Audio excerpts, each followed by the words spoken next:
রাজনীতিতে চলছে আসন বিন্যাসের রাজনীতি। নির্বাচনকে কেন্দ্র করে ২৩৭ আসনের প্রার্থী ঘোষণা করেছে বিএনপি।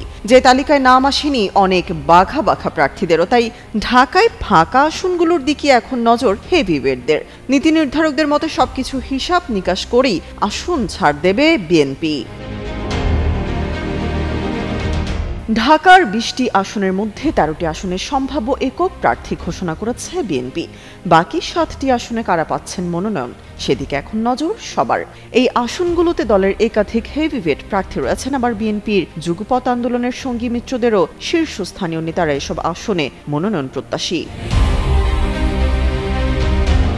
সূত্র জানায় ঢাকায় সর্বোচ্চ ৪ থেকে ৫টি আসন ছাড় দিতে পারে বিএনপি, তবে এই ৭টি আসনে দলটির ত্যাগী প্রার্থী রয়েছেন। এর মধ্যে ঢাকা ৭ আসনে বিএনপির জাতীয় নির্বাহী কমিটির যুব বিষয়ক সহ সম্পাদক মীর নেওয়াজ আলী, যুব দলের কেন্দ্রীয় সাংগঠনিক সম্পাদক ইসহাক সরকার ও বিএনপির জাতীয় নির্বাহী কমিটির সদস্য হামিদুর রহমান হামিদ মনোনয়ন চেয়েছেন।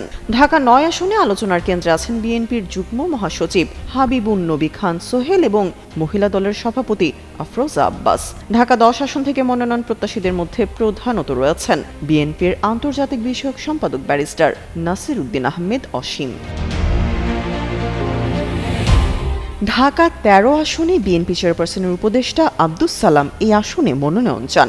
এছাড়া বিএনপির মিত্রদল এনডিএম এর চেয়ারম্যান ববি হাজ্জাজ ইতোমধ্যে গ্রিন সিগন্যাল পেয়ে প্রচারণা চালাচ্ছে। ঢাকা ১৭ আসনে সেভাবে কোনো হেভিওয়েট প্রার্থীর নাম শোনা যায়নি। বিএনপির মিত্রদল বাংলাদেশ জাতীয় পার্টির আন্দালিব রহমান পার্থ এই এলাকায় প্রচারণা চালাচ্ছেন।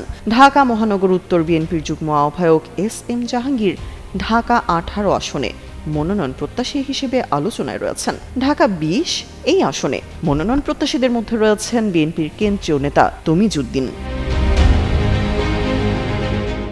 সূত্র বলছে বিএনপির সিনিয়র যুগ্ম মহাসচিব অ্যাডভোকেট রুহুল কবির রিজভীকে ঢাকা সিটি কর্পোরেশনের মধ্যে যে কোনো একটি আসনে প্রার্থী করা হতে পারে। বিএনপি ঢাকার আরও ৩টি আসন ছাড়ার কথা বিবেচনা করছে। তরুণদের দল এনসিপি এবং গণফোরামের সুব্রত চৌধুরী আসন ছাড় দেওয়ার বিষয়ে আলোচনা চলছে। বিএনপির নীতি নির্ধারকরা এও বলছেন ঢাকার আসনগুলোর মধ্যে সবচেয়ে গুরুত্বপূর্ণ ঢাকা ১৭, ঢাকা ১০ ও ঢাকা ১৮ আসন।